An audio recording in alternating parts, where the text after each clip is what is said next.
No dia 18 de abril de 1994, no povoado de Santa Rita, distrito de Ouro Preto do Oeste, Rondônia, 12 seringueiros amanheceram mortos entre as trilhas de látex que haviam trabalhado toda a sua vida. Todos foram executados com o mesmo tipo de arma, todos eliminados em menos de 2 horas. A Polícia Civil tardaria dias em processar a cena porque havia sangue demais, cartuchos demais, corpos demais espalhados por hectares de floresta explorada. Mas nos seringais de Rondônia, todos souberam imediatamente. Alguém havia cruzado a linha mais sagrada da região. Haviam tocado no orgulho de Dona Teresa Barbosa, a matriarca que controlava 15.000 hectares de seringais e que se acreditava intocável. O motivo desse massacre não era drogas, nem território, nem vingança entre facções. Era um caminhão Ford F4000 vermelho que alguém se atreveria a emprestar sem permissão 3 semanas antes. E quando o Aparecido Silva Monteiro, um fiscal de 41 anos, que levava 27 trabalhando nessas terras, decidiu que já era suficiente para abusos e humilhações, desatou algo que nem ele mesmo pôde prever. Uma cadeia de violência que deixaria 12 famílias destroçadas e uma mensagem gravada na terra rondoniense que ainda ressoa 30 anos depois. Em Rondônia não se toca no que não é seu, mesmo que o que seja seu tenha sido tomado primeiro. Se você tem coragem de conhecer esta história, deixe seu like e inscreva-se no canal. Mas te aviso, esta narrativa contém violência extrema, baseada em fatos reais do Brasil dos anos 90. Rondônia, em abril de 1994, era uma terra de contrastes brutais. Por um lado estavam os seringais infinitos, as árvores de seringueira cortadas diariamente, as trilhas no meio da floresta, onde centenas de trabalhadores extraíam látex desde que o sol nascia até que se punha, ganhando salários de fome, enquanto os donos dos seringais acumulavam fortunas que gastavam em caminhonetes de luxo e festas com sertanejo universitário. Por outro lado, estava o negócio que ninguém mencionava abertamente,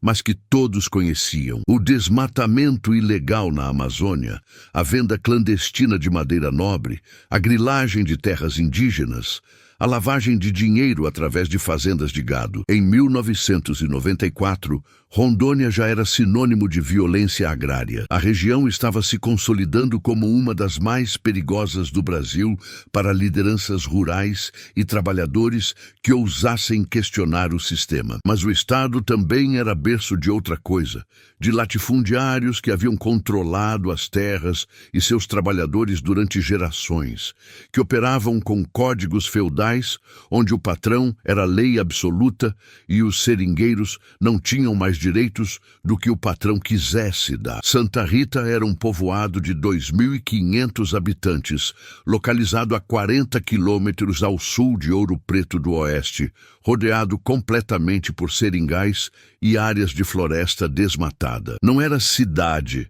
não era vila, era o que em Rondônia chamavam de núcleo, um assentamento onde viviam os trabalhadores que extraíam látex das terras dos grandes proprietários. As casas eram de madeira e zinco, sem água encanada em muitas, sem energia elétrica confiável, sem esgoto. As ruas eram de barro vermelho, que se transformava em lama na época das chuvas e poeira sufocante na seca. Havia um mercadinho, uma escola municipal de 2 salas, um posto de saúde que abria 2 dias por semana e 4 botecos que nunca fechavam. O ar cheirava permanentemente a terra úmida, a borracha queimada, e quando o vento vinha do norte, trazia o cheiro acre das queimadas que abriam espaço para pastagem. Em abril de 1994, o Brasil vivia o primeiro ano do governo de Itamar Franco, o presidente que havia assumido após o impeachment de Collor, que preparava o lançamento do Plano Real para controlar a hiperinflação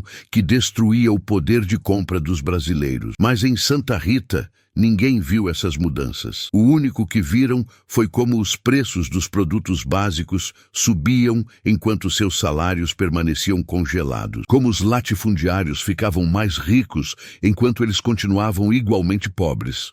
Como as promessas governamentais evaporavam como o orvalho nas trilhas sob o sol amazônico. Teresa Barbosa Figueiredo tinha 58 anos em abril de 1994 e era dona de 15.000 hectares de seringal distribuídos entre os municípios de Ouro Preto do Oeste, Ji-Paraná e Ariquemes. Havia herdado 4.000 hectares de seu marido, falecido em 1982, comprado outros 7.000 durante os anos 80, quando a terra era barata.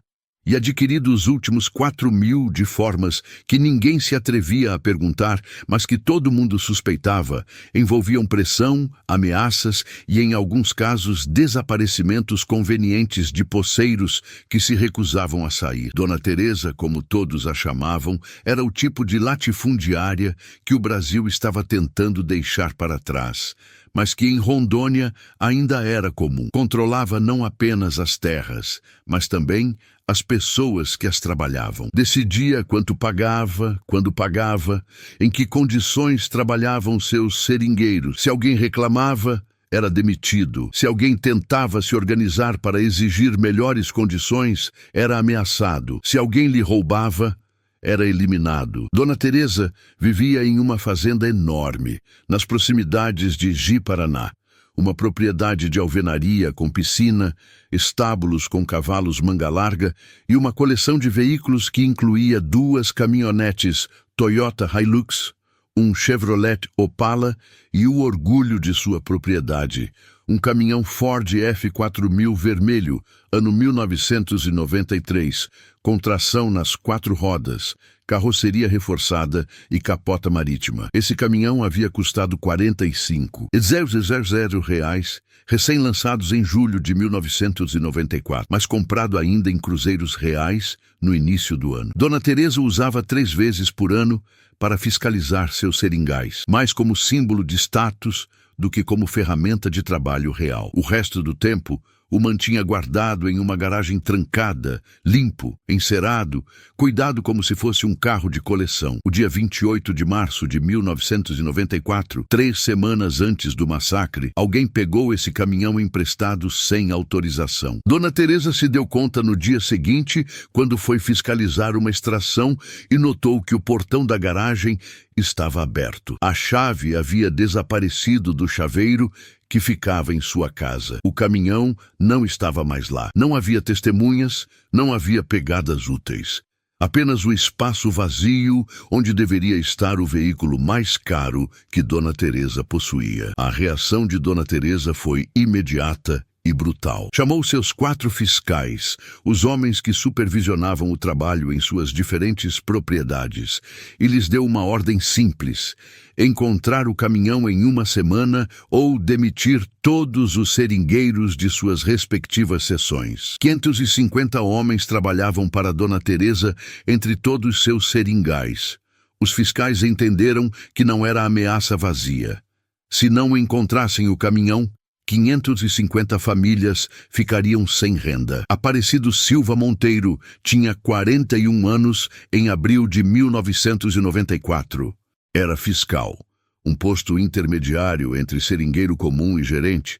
Supervisionava 28 trabalhadores em uma seção de 400 hectares, dedicados principalmente à extração de látex e à produção de borracha defumada.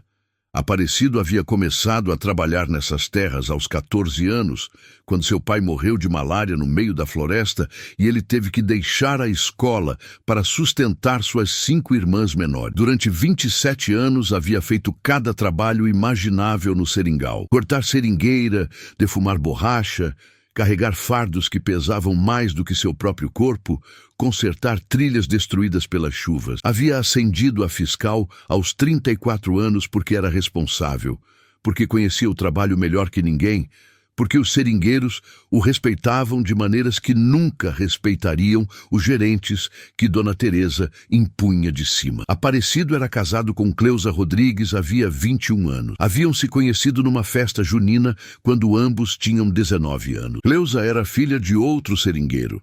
Havia crescido igualmente pobre que Aparecido. Entendia perfeitamente o que significava viver da terra sem ser dona de 1 metro quadrado dela. Tiveram 5 filhos. 4 continuavam vivos em 1994. Wellington, de 19 anos, que já trabalhava nos seringais com seu pai. Rosana, de 17, que ajudava sua mãe lavando roupa alheia para tirar dinheiro extra. Carlos, de 13, que ainda ia à escola porque Aparecido estava determinado a que pelo menos um de seus filhos terminasse o ensino fundamental. E a pequena Jéssica, de 8 anos, que era a luz dos olhos de Aparecido, a menina que ainda corria para abraçá-lo quando chegava coberto de lama depois de 11 horas dentro da floresta. A família Monteiro vivia em uma casa de madeira de 3 cômodos em Santa Rita. O piso era de tábuas velhas, cobertas com esteiras de palha. Cozinhavam com lenha em um fogão improvisado. Não tinham geladeira. Guardavam o pouco que podiam refrigerar em uma caixa de isopor onde colocavam gelo que compravam a cada 3 dias.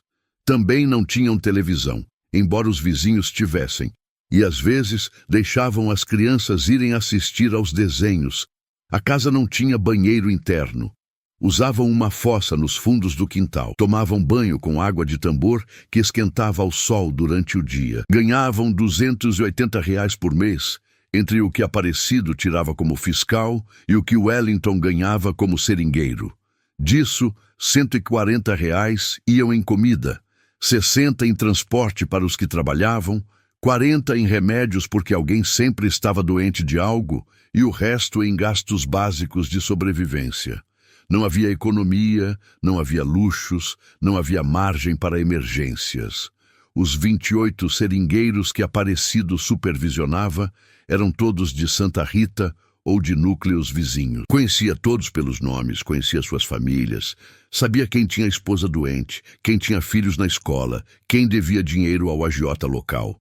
Eram Edmilson Tavares, 49 anos, pai de 6, com problema de coluna que não podia tratar porque não tinha dinheiro para médico. Valdemir Costa, 26 anos, recém-casado, sua esposa grávida do primeiro filho. Os irmãos Pereira, Antônio e Marcelo, 33 e 35 anos, que trabalhavam juntos desde crianças e que enviavam metade do salário para a mãe viúva que morava numa aldeia indígena próxima. Sebastião Cunha, 47 anos, viúvo, criando sozinho seus 3 filhos. Gilberto Ramos, 31 anos, com sonhos de algum dia economizar o suficiente para comprar um lote de terra próprio, embora soubesse que isso nunca aconteceria. E assim todos os demais, cada um com sua história, cada um preso no mesmo sistema que transformava seu suor em riqueza alheia. Aparecido os tratava bem dentro do que o sistema permitia. Dava-lhes pausas quando o calor era insuportável, embora isso significasse que ele trabalhava em dobro para compensar. Adiantava-lhes dinheiro de seu próprio salário quando tinham emergências, embora isso significasse que sua família comia menos naquela semana. Defendia-os quando os gerentes superiores queriam demiti-los por não cumprir cotas impossíveis. Por isso, quando chegou a ordem de Dona Teresa sobre o caminhão desaparecido, Aparecido soube que tinha que fazer algo. No dia 29 de março, um dia depois de descobrir o sumiço, Aparecido reuniu seus 28 homens antes de começar a jornada. Explicou-lhes a situação. Dona Teresa havia perdido seu caminhão. Os fiscais tinham ordem de encontrá-lo ou demitir a todos. Alguém sabia de algo? Este era o momento de falar. Ninguém falou. Os 28 homens se entreolharam com o tipo de olhares que significam "eu não fui sem necessidade de palavras". Aparecido acreditou neles porque conhecia esses homens. Sabia que nenhum tinha as ferramentas nem o conhecimento para pegar emprestado um caminhão dessa magnitude e escondê-lo sem deixar rastro. Durante a semana seguinte, Os 4 fiscais de Dona Teresa procuraram o caminhão. Perguntaram em todos os seringais, revisaram galpões, subornaram policiais civis para que procurassem em outros municípios. Colocaram recompensa de R$ 500 para quem desse informação. Ninguém sabia de nada. O caminhão Ford vermelho havia desaparecido como se nunca tivesse existido. No dia 4 de abril, exatamente uma semana depois do desaparecimento, Dona Teresa cumpriu sua ameaça. Chamou seus 4 fiscais e deu a ordem. Demitir todos os seringueiros, os 550, sem exceção, sem indenização, sem aviso, apenas tirá-los das terras imediatamente. Os fiscais protestaram. Estavam em plena temporada de extração. Se demitissem todos os trabalhadores, perderiam produção inteira que valia milhares. Dona Teresa não cedeu. A mensagem era mais importante que o dinheiro. Alguém havia pegado seu caminhão sem permissão. Alguém nessa cadeia de 550 homens sabia algo.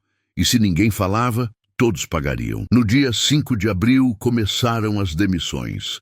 Os fiscais chegaram aos seringais e disseram aos trabalhadores que recolhessem suas coisas e fossem embora, que não havia mais trabalho, que Dona Teresa havia decidido deixar as terras descansarem por um tempo.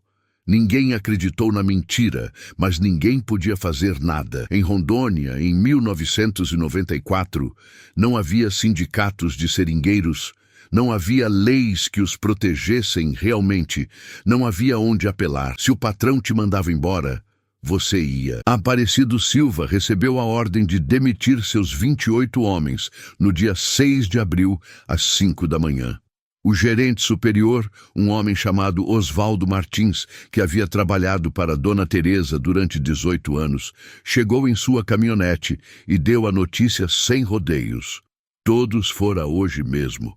Dona Teresa quer as terras vazias até amanhã. E como vão comer suas famílias? Não é problema meu nem seu. São ordens. Estamos a uma semana de terminar a extração deste mês. Se deixarmos agora, vai se perder tudo. Já sei. Dona Teresa também sabe, mas prefere perder a produção do que deixar alguém desrespeitá-la sem consequências. Nenhum dos meus homens pegou esse caminhão. Alguém pegou e até que apareça, todos pagam. Aparecido olhou para o seringal, onde seus 28 homens já estavam trabalhando, cortando seringueiras que já não adiantava mais sangrar. Sentiu algo quebrar dentro de seu peito. Não era justo. Nada disso era justo, mas nunca havia sido. A diferença era que desta vez o abuso era tão descarado, tão brutal, tão desnecessário que algo dentro de Aparecido se revoltou. Não vou demiti-los. Osvaldo o olhou como se tivesse nascido uma segunda cabeça. O que você disse? Disse que não vou demiti-los. Se Dona Teresa quer tirá-los, que venha ela mesma dizer a eles. Você está louco. Dona Teresa não vem aos seringais falar com seringueiro. Para isso, ela tem você. Então que me demita primeiro. Osvaldo se aproximou de Aparecido, até ficar a centímetros de seu rosto. Escute bem, Aparecido. Você leva 27 anos trabalhando essas terras. Foi bom, fiscal. Não estrague sua vida defendendo gente que nem é sua família. São mais minha família que Dona Teresa. Se você não os demite, vou demitir eu e depois vou demitir você também. E vou garantir que nenhum outro patrão te contrate em toda Rondônia. É isso que você quer? Aparecido pensou. Pensou em Cleusa, em seus 4 filhos, em Jéssica, que tinha apenas 8 anos.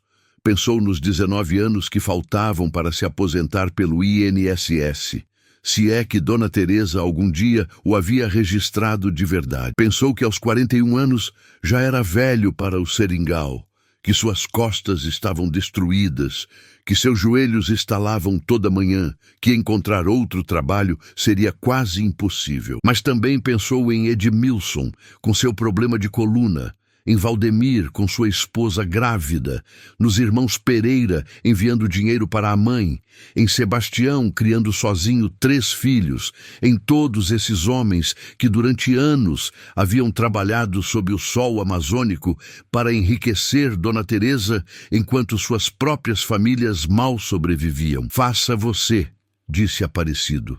Demita-os você Eu não vou fazer isso. Osvaldo o olhou por um longo momento. Depois cuspiu no chão e voltou para sua caminhonete. Arrancou, levantando uma nuvem de poeira vermelha. Aparecido soube que acabara de assinar sua sentença, mas pela primeira vez em 27 anos se sentiu como um homem livre. Osvaldo cumpriu sua ameaça. Naquela mesma tarde voltou com outros 2 gerentes e demitiram os 28 seringueiros de Aparecido.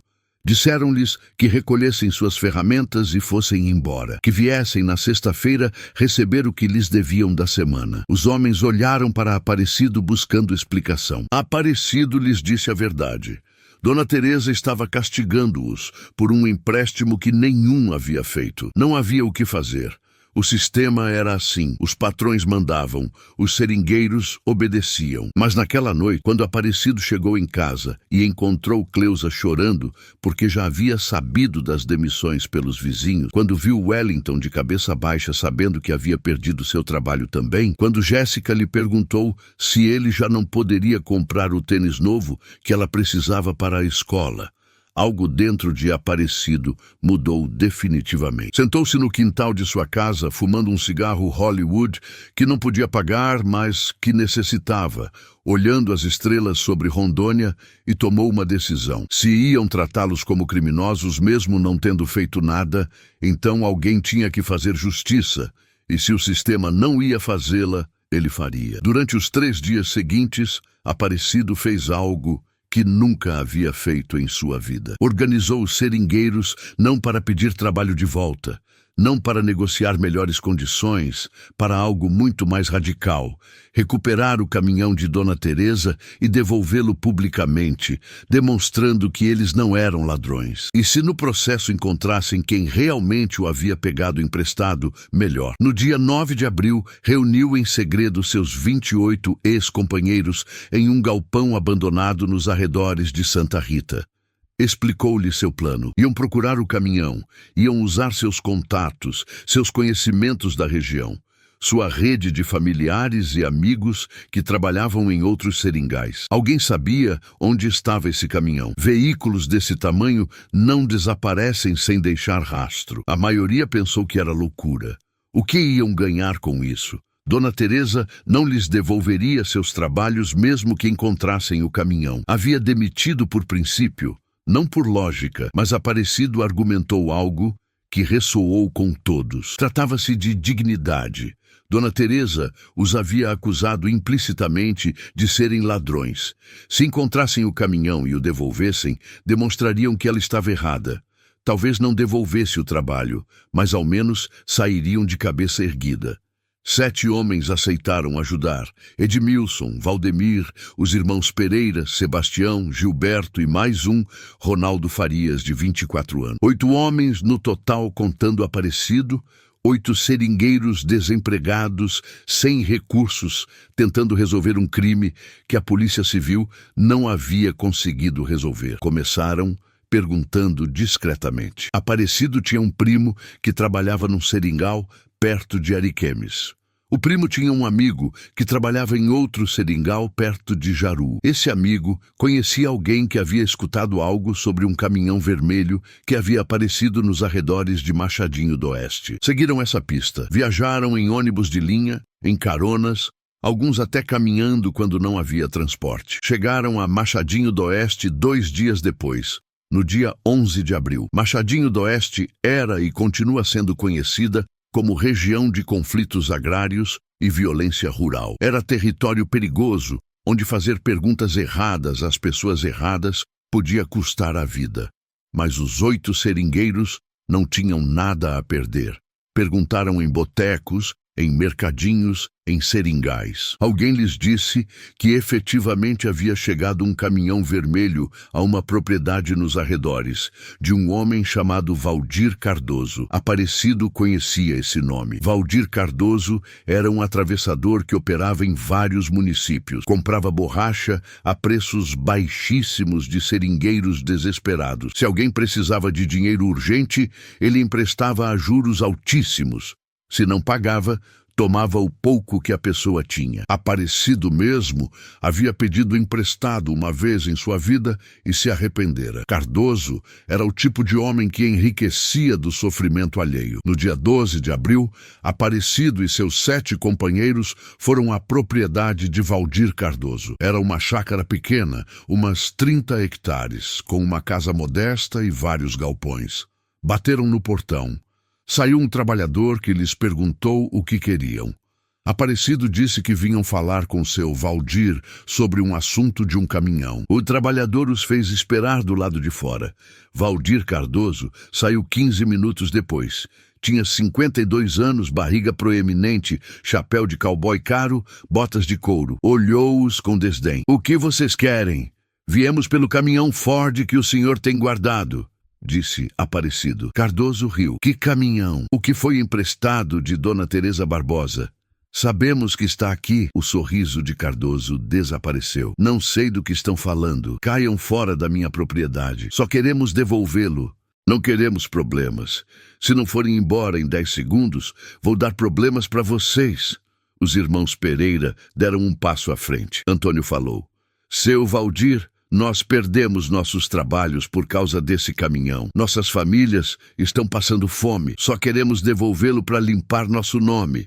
Não é problema meu o que aconteceu com seus trabalhos. Agora saiam antes que eu chame meus homens." Aparecido sabia que Cardoso tinha capangas, gente armada que protegia suas operações de agiotagem. Não podiam forçar a situação, mas também não podiam ir embora sem confirmar se o caminhão estava lá. "Deixe a gente ao menos ver seus galpões. Se o caminhão não estiver, vamos embora e não incomodamos mais. Vocês não têm direito de revisar nada. Esta é propriedade privada. Então, está aqui mesmo." Cardoso se aproximou de Aparecido, seu hálito fedendo a cachaça velha. "Escute bem, seringueiro. Eu não roubei caminhão nenhum. Eu comprei. Alguém me vendeu há 2 semanas. Eu não perguntei de onde saiu. Isso não é problema meu. Paguei por ele. É meu. E não vou devolver porque um bando de miseráveis vem chorar para mim." "Quanto o senhor pagou?" R$2.000. Aparecido sentiu raiva pura. O caminhão valia R$45.000. Cardoso havia comprado por 2.000, sabendo perfeitamente que era negócio ilícito. "A gente pode juntar esses 2.000 para recomprar dele." Cardoso riu de novo. "Vocês vão juntar R$2.000? Em quantos anos? Esqueçam, o caminhão é meu, e se voltarem aqui, não respondo pelo que acontece." Os 8 homens tiveram que ir embora, mas agora sabiam onde estava o caminhão. O problema era como recuperá-lo. Durante os 3 dias seguintes, de 12 a 15 de abril, Aparecido e seus companheiros debateram opções. Podiam ir à polícia, mas a polícia não faria nada contra Valdir Cardoso, que provavelmente lhes pagava propina. Podiam dizer a Dona Teresa onde estava seu caminhão, mas ela provavelmente não acreditaria e pensaria que eles o haviam vendido a Cardoso. Podiam tentar tomá-lo de volta de Cardoso, mas isso era perigoso e provavelmente terminaria com alguém morto. A decisão foi tomada no dia 15 de abril à noite, quando Aparecido recebeu notícias de que Wellington, seu filho de 19 anos, havia tentado conseguir trabalho com outro patrão e lhe haviam dito que não o queriam, porque vinha do grupo de Aparecido Silva, o fiscal problemático que havia desafiado Dona Teresa. O nome de Aparecido já estava manchado em toda a região. Nenhum patrão ia contratá-lo. Nenhum patrão ia contratar seu filho. Estavam marcados. Naquela noite, Aparecido reuniu seus 7 companheiros no galpão abandonado. "Vamos recuperar o caminhão esta noite." "Como?" perguntou Edmilson. "Vamos entrar na propriedade de Cardoso. Vamos pegar o caminhão. Vamos dirigi-lo até Ji-Paraná e deixá-lo na porta da casa de Dona Teresa, com um bilhete explicando tudo. Vão nos matar", disse Sebastião. "Talvez, mas se não fizermos algo, vamos morrer de fome de qualquer jeito. Pelo menos isso tem chance de funcionar. E se Cardoso pegar a gente? Por isso vamos armados." Silêncio. Nenhum deles tinha armas. Eram seringueiros, não pistoleiros. "Eu tenho uma espingarda", disse Antônio Pereira. "Do meu avô, velha, mas funciona." "Eu tenho um revólver calibre 22, disse Ronaldo. "Para matar bicho. Com isso vamos ter que nos virar", disse Aparecido. O plano era simples e desesperado. Chegariam à propriedade de Cardoso perto da meia-noite, quando a maioria estivesse dormindo. Cortariam o cadeado do galpão onde supunham que estava o caminhão. Tirariam-no, dirigiriam até Ji-Paraná, deixariam na porta de Dona Teresa com um bilhete assinado por todos explicando que eles não eram ladrões, que haviam recuperado sua propriedade, que mereciam ter seus trabalhos de volta. Era um plano com 1000 formas de dar errado, mas era o único plano que tinham. No dia 16 de abril, às 10 da noite, 8 homens subiram na caminhonete velha de Gilberto Ramos, uma Chevrolet D10 de 1979 que queimava óleo e fazia barulhos preocupantes, mas que ainda funcionava. Dirigiram 1h30 até Machadinho do Oeste. Chegaram à propriedade de Valdir Cardoso perto das 11h30 da noite. Estacionaram a caminhonete a 800 metros da chácara. Caminharam o resto pelos campos, escondendo-se entre as árvores. A noite estava escura, sem lua, perfeita para o que planejavam. Chegaram à cerca da propriedade, pularam-na. Moveram-se entre as sombras em direção aos galpões. Havia 2 galpões. Não sabiam em qual estava o caminhão. Antônio e Marcelo Pereira foram ao primeiro, Aparecido e Valdemir ao segundo. Edmilson, Sebastião, Ronaldo e Gilberto vigiaram do lado de fora. O segundo galpão estava fechado com um cadeado industrial. Aparecido tinha um alicate de corte que havia pedido emprestado a um vizinho sem dizer para quê. Cortou o cadeado. O metal rangeu ao quebrar. Ficaram parados, esperando que alguém saísse da casa. Ninguém saiu. Abriram a porta do galpão. Lá dentro, iluminado apenas pela luz das estrelas que entrava pelas frestas do teto, estava o caminhão Ford vermelho. Inconfundível, enorme. Aparecido sentiu uma mistura de alívio e terror. O problema era que o caminhão estava sem chave. Aparecido sabia fazer ligação direta em caminhões. Todos os seringueiros sabiam, mas levava tempo. Subiu na cabine. Começou a fazer a ligação no sistema de ignição. Levou 4 minutos que pareceram 4 horas. Finalmente o motor rugiu. O som foi ensurdecedor no silêncio da noite. As luzes da casa principal se acenderam. Ouviram-se gritos. Ouviram-se cachorros latindo. Tira ele já!" gritou Valdemir. Aparecido dirigiu o caminhão para fora do galpão. Os outros correram ao lado dele.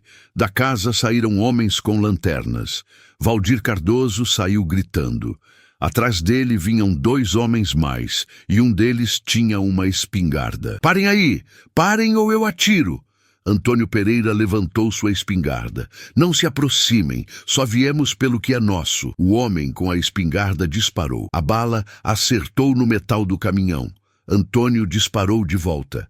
Aparecido não soube se acertou alguém, mas ouviu um grito.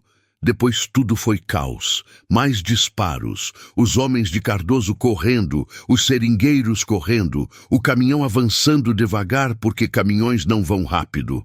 Aparecido dirigiu até o portão da chácara. Valdemir correu na frente e o abriu. O caminhão saiu para a estrada de terra. Atrás, os homens de Cardoso continuavam atirando, mas suas balas se perdiam na escuridão. Os 7 seringueiros correram atrás do caminhão. Aparecido os esperou. Subiram, alguns nos estribos do caminhão, outros correram ao lado. Avançaram assim por 1 quilômetro, até onde haviam deixado a caminhonete de Gilberto. "A gente se vê em Ji-Paraná", gritou Aparecido. "Eu levo o caminhão.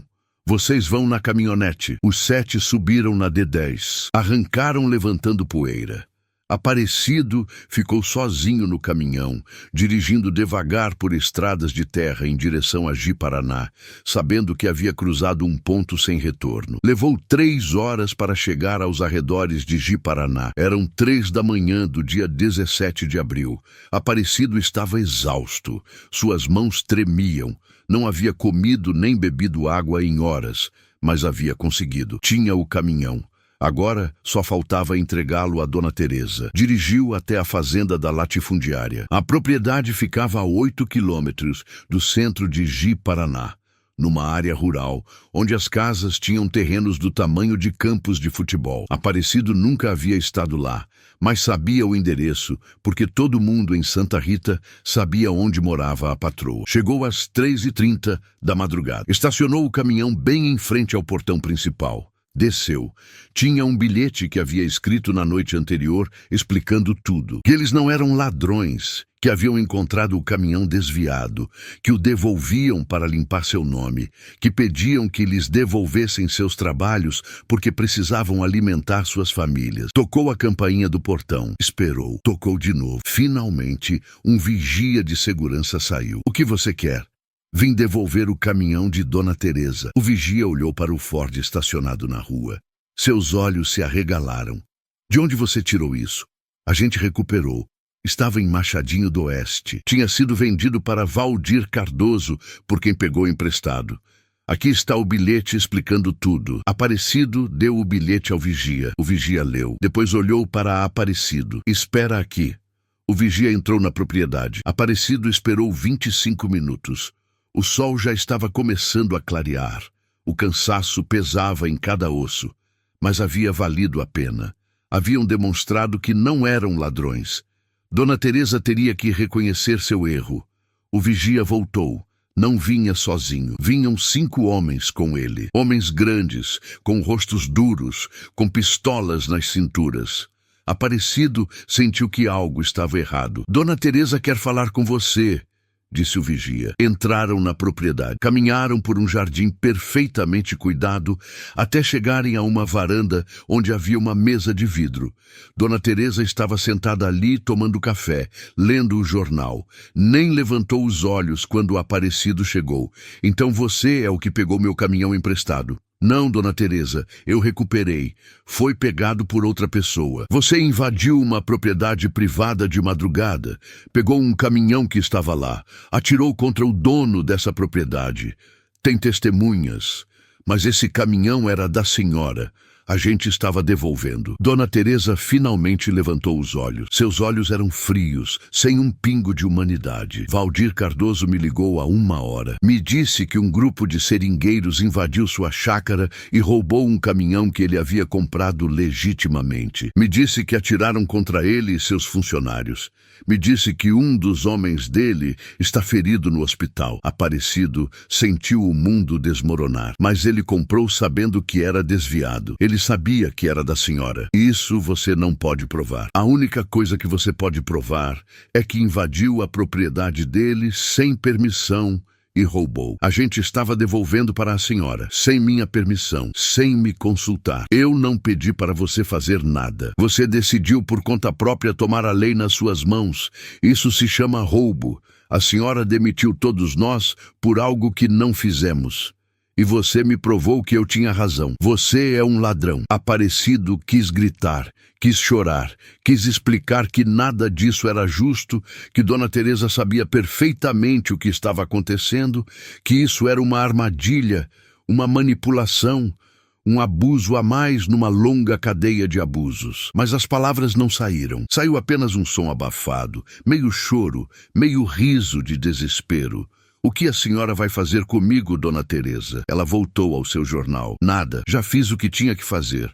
Aparecido não entendeu. Um dos homens grandes o pegou pelo braço. Vamos. Tiraram-no da propriedade. Deixaram-no na rua. Aparecido olhou o caminhão que havia dirigido por 3 horas, acreditando que estava fazendo a coisa certa. Ficou ali parado por 10 minutos, processando o que acabara de acontecer. Depois, começou a caminhar em direção a Santa Rita.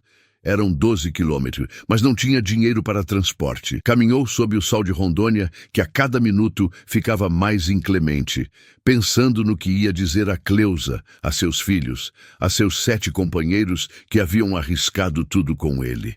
Chegou a Santa Rita perto do meio-dia. Encontrou sua casa cercada de vizinhos. Cleusa estava no quintal chorando. Wellington estava lá também com o rosto pálido. O que aconteceu? Perguntou Aparecido. Cleusa correu para abraçá-lo. Vieram hoje de manhã homens armados, perguntaram por você, disseram que se eu te visse, avisasse que você tem até amanhã para deixar Santa Rita, que se não for, vão vir pela família toda. Aparecido sentiu as pernas não o sustentarem. Sentou no chão do quintal. Agora entendia o que Dona Teresa havia querido dizer com "já fiz o que tinha que fazer". Não ia acusá-lo na polícia.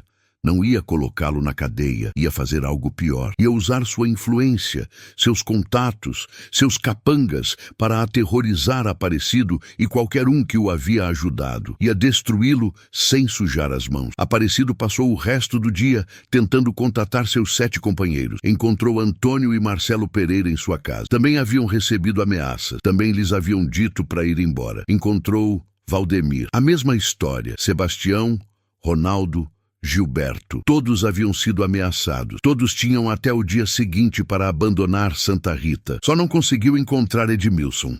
Ninguém o havia visto desde que se separaram de madrugada. No dia 17 de abril, ao entardecer, Aparecido reuniu os 6 que conseguiu encontrar no galpão abandonado pela última vez. Os homens estavam apavorados. Alguns choravam, outros xingavam. "O que vamos fazer?" perguntou Ronaldo. "Ir embora", disse Aparecido. "Não temos escolha. Se ficarmos, vão nos matar." "Para onde vamos?" perguntou Sebastião. "Esta é nossa terra. Aqui está nossa família. Para qualquer lugar. São Paulo, Acre, o Sul, qualquer canto. Se você teve a coragem de acompanhar esta história até aqui, você já entende que não estamos falando apenas de um caminhão ou de uma vingança. Estamos falando de dignidade, de justiça, de um sistema que ainda hoje esmaga os mais fracos. Se esta narrativa te tocou de alguma forma, deixe seu like agora e se inscreva no canal. Mas faça mais do que isso. Nos comentários, conte uma situação de injustiça que você presenciou ou viveu. Não precisa ser algo tão extremo quanto esta história, mas compartilhe. Vamos construir juntos uma comunidade que não esquece, que não aceita o silêncio. E me diga, até onde você iria para defender sua dignidade? Você teria feito o mesmo que Aparecido? Responda nos comentários, sua história importa. Agora vamos ao final desta tragédia. "Eu não posso deixar minha mãe", disse Marcelo Pereira. "Ela está doente, precisa que eu leve remédio toda semana, então leve ela com você. Com que dinheiro? Com que transporte?" Não havia respostas, apenas perguntas sem solução. Às 7 da noite do dia 17 de abril, enquanto os 7 homens ainda estavam no galpão abandonado debatendo o que fazer, 2 caminhonetes Toyota Hilux pretas chegaram a Santa Rita. Desceram 10 homens armados com fuzis, pistolas, coletes à prova de balas. Não eram policiais, não eram militares, eram pistoleiros contratados por Dona Teresa Barbosa para dar um recado. Os 10 homens entraram no galpão onde estavam reunidos Aparecido e seus 6 companheiros. Não houve negociação, não houve aviso. Apenas tiros que duraram menos de 2 minutos, mas que terminaram com 7 vidas. Aparecido Silva Monteiro morreu ali. Tinha 41 anos. 20 segundos antes de morrer, pensou em Jéssica, sua filha de 8 anos, em como nunca ia vê-la se formar no ensino fundamental. Os irmãos Antônio e Marcelo Pereira morreram juntos como haviam vivido. Valdemir Costa nunca conheceu seu filho, que nasceu 2 meses depois. Sebastião Cunha deixou 3 órfãos que terminaram nas ruas. Ronaldo Farias tinha 24 anos e havia sonhado com algum dia ter seu próprio lote de terra. Gilberto Ramos tinha 31 anos e uma esposa que ficou viúva e sem renda. Mas não terminou aí. Os pistoleiros percorreram Santa Rita procurando os outros. Encontraram Edmilson Tavares em sua casa. Mataram-no na frente de sua família. 8 mortos. Depois, procuraram Wellington Ochoa, o filho de Aparecido, que tinha 19 anos e que havia trabalhado com eles. Encontraram-no tentando fugir pelos campos. 9 mortos. Procuraram os familiares diretos dos mortos. Encontraram 2 irmãos de Sebastião Cunha que estavam em sua casa. 10 e 11 mortos. Encontraram um primo dos Pereira que estava visitando de outro povoado. 12 mortos. O massacre terminou perto das 9 da noite. Os pistoleiros subiram em suas caminhonetes e foram embora. Deixaram 12 corpos distribuídos por Santa Rita. Deixaram famílias destroçadas. Deixaram uma mensagem talhada em sangue na terra rondoniense. As primeiras ligações para a Polícia Civil chegaram às 10 da noite. As viaturas chegaram perto das 11. Os agentes encontraram uma cena que nenhum esqueceria. Sangue nas ruas, cartuchos por todo lado, familiares chorando, crianças que haviam visto coisas que nenhuma criança deveria ver. O delegado responsável era um homem chamado Reinaldo Borges, que levava 18 anos na corporação. Havia visto violência de poceiros, havia visto acertos de contas, havia visto coisas terríveis, mas isso era diferente. Não eram criminosos se matando entre si. Eram seringueiros, trabalhadores da floresta, gente que nunca havia se metido com ninguém, gente executada profissionalmente como se fossem inimigos de uma facção. Borges sabia quem estava por trás. Todo mundo na região sabia, mas não havia provas. Os pistoleiros não haviam deixado rastro. As caminhonetes não tinham placas. As testemunhas estavam apavoradas demais para falar. E mesmo que falassem, quem ia acusar Dona Teresa Barbosa? A mulher tinha conexões com o governo estadual, com políticos locais, com juízes e promotores. Era intocável.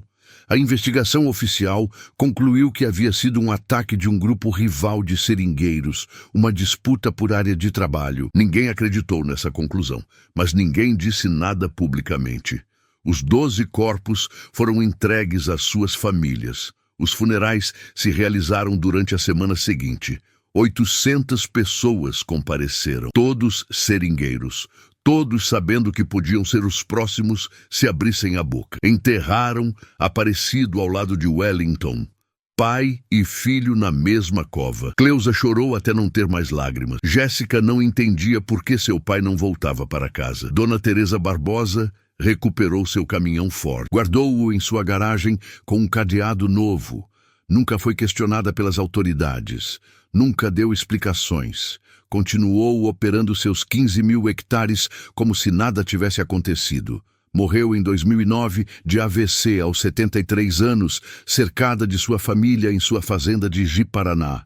Rica, respeitada, impune, Valdir Cardoso, o atravessador que havia comprado o caminhão desviado, nunca enfrentou acusações. Continuou operando seu negócio de agiotagem até ser assassinado em 2002, por razões não relacionadas com esta história. O homem que originalmente desviou o caminhão nunca foi identificado oficialmente, embora rumores dissessem que havia sido um funcionário de Dona Teresa que vendeu o veículo a Cardoso e depois desapareceu para o Acre. As famílias dos 12 mortos ficaram destroçadas. Cleusa Monteiro teve que criar sozinha seus 3 filhos sem renda. Rosana, a filha de 17 anos, deixou a escola para trabalhar lavando roupa. Carlos nunca terminou o ensino fundamental. Jéssica cresceu sem pai, com o trauma de ter visto como mataram seu irmão mais velho. A esposa de Valdemir Costa deu à luz um menino que nunca conheceu seu pai. Os 3 filhos de Sebastião Cunha terminaram em abrigo, e assim todas as famílias, cada uma com sua própria tragédia, cada uma carregando o peso de uma injustiça que ninguém puniria. Nos anos que se seguiram, a história do massacre de 18 de abril se tornou lenda em Rondônia. Contava-se em voz baixa, em botecos, em seringais, nas casas dos trabalhadores. Alguns a contavam como advertência. Isso é o que acontece quando você desafia o patrão. Outros a contavam como tragédia. Isso é o que acontece quando o sistema é tão corrupto que não há justiça possível. Mas todos se lembravam dela como recordação de que em Rondônia, nos anos 90, e em muitos sentidos ainda hoje, a vida de um seringueiro valia menos que um caminhão. Os jornais locais cobriram o massacre durante uma semana. O Alto Madeira publicou fotos dos funerais.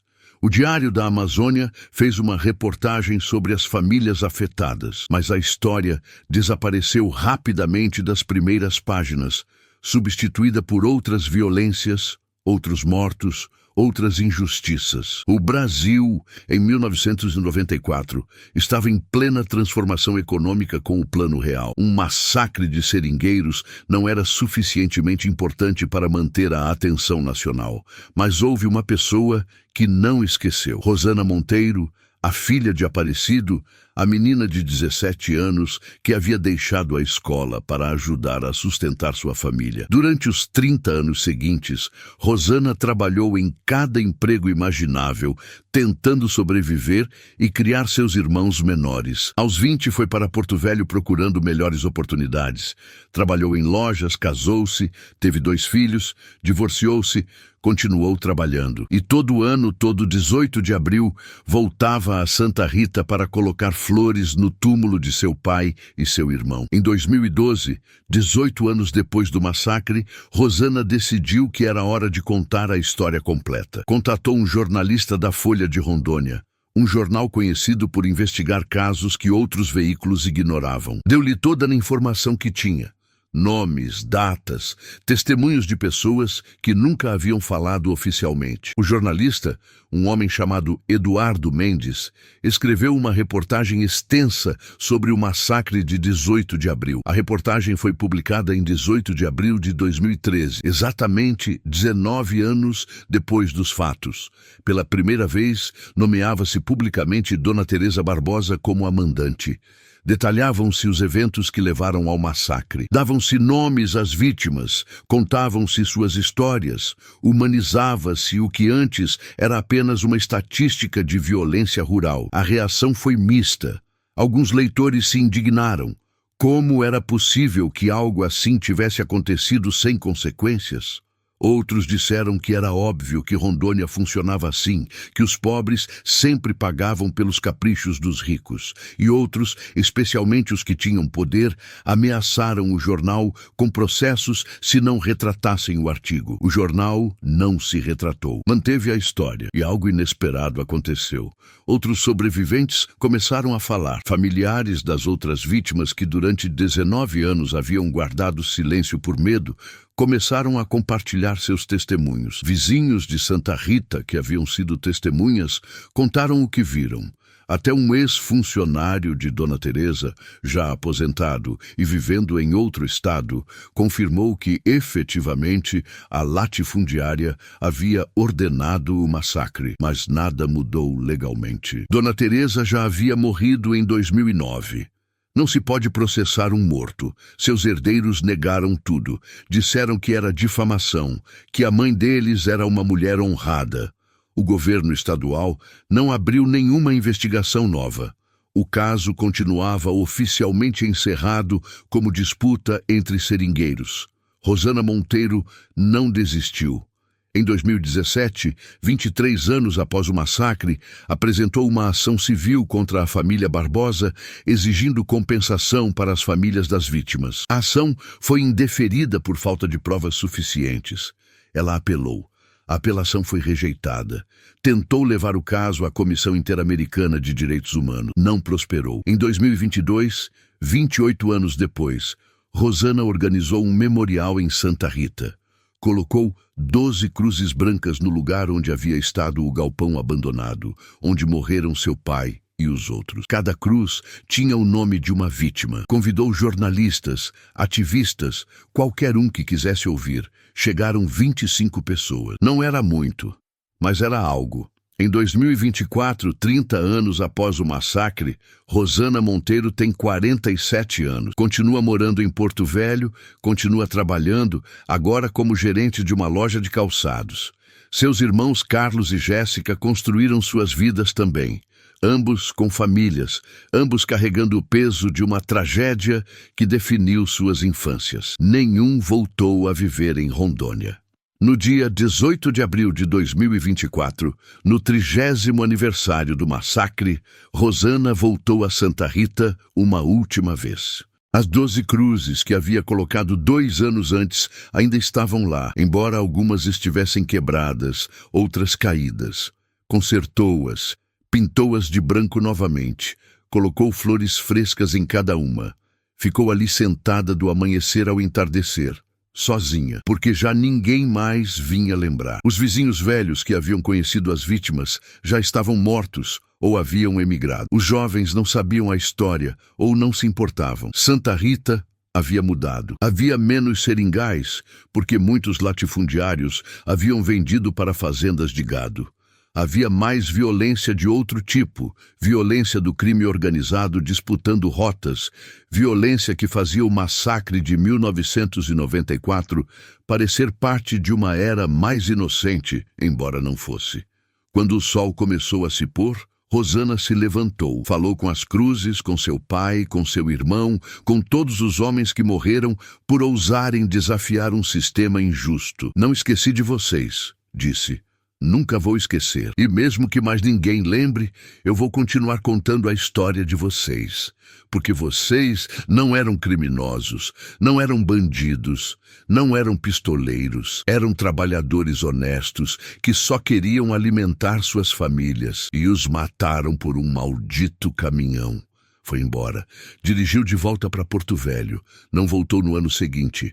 Seus joelhos já não aguentavam a viagem, mas havia ensinado a seus filhos a história. Eles sabiam e algum dia ensinariam a seus próprios filhos. A memória não morreria enquanto alguém a mantivesse viva.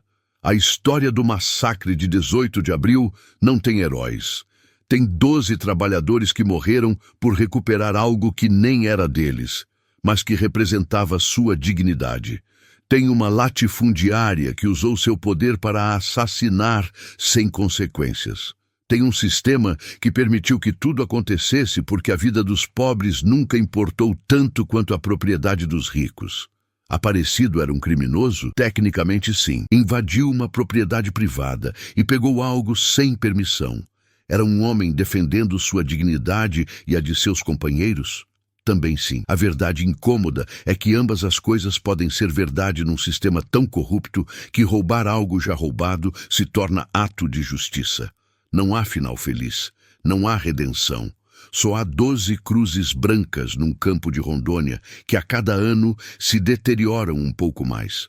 Só há famílias que continuam carregando o peso de uma perda que nunca deveria ter ocorrido. Só há uma lembrança de que no Brasil, ainda hoje, há lugares onde o poder decide quem vive e quem morre, e onde justiça é uma palavra que significa coisas diferentes, dependendo de quanto dinheiro você tem. Se você chegou até aqui, obrigado por ter a coragem de conhecer esta história.